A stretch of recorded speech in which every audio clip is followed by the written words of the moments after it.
भागवत करती क्या है? बोले ये भागवत आपके जीवन में चिंतन को बढ़ाती है और चिंता को दूर करती है। विडंबना यह है कि हम चिंतन कम करते हैं और चिंता ज्यादा करते हैं।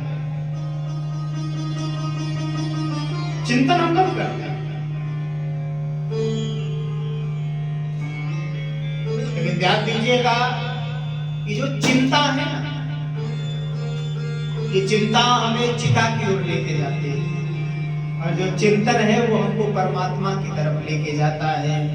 और भागवत भी ये करती है, हमारे जीवन में चिंतन को बढ़ाती है और चिंता को दूर करती है। भागवत भी यही काम, भागवत का भी यही काम था।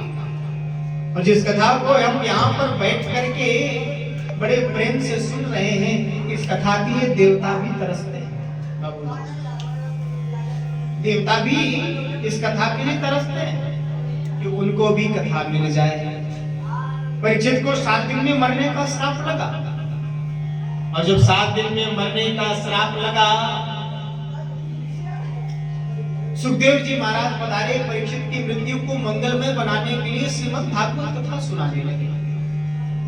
और ये बात देवताओं को पता चली तो देवता अमृत का कलश लेकर के पहुंच गए।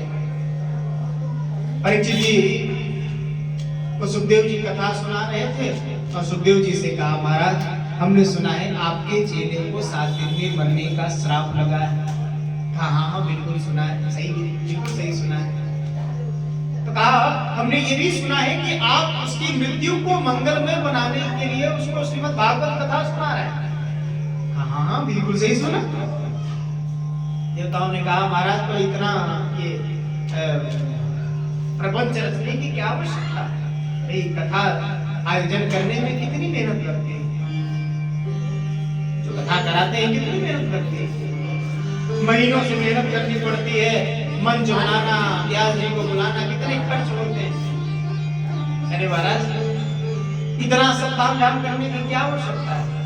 एक काम करो, हम अमृत का कलश लेकर के आए हैं, ये अमृत परीक्षित को पिला दो, अमृत पिलेगा तो अमर हो जाएगा, फिर मरेगा ही नहीं, तक्षक आकर के रास्ता है। सुखदेव जी ने कहा तो ठीक है पिला दो। देवताओं ने कहा महाराज ऐसे फ्री में नहीं पिलाएंगे। तो बोले आप जो कथामृत देवताओं परीक्षित को दे रहे हैं, वो कथामृत हमको दे दीजिए, और उसके बदले में ये सुनामृत हमसे ले लीजिए। परीक्षित जी ने डांट कर, यहाँ सुखदेव जी ने देवताओं को डांट करके भगाया है। सुखदेव जी ने कहा कि देवताओं, जैसे परीक्षित श्रोता बन करके कथा सुन रहे थे, उसी तरह तुम भी श्रोता बन करके आते तो मैं तुमको ये कथामृत दे देता, लेकिन तुम श्रोता बन करके नहीं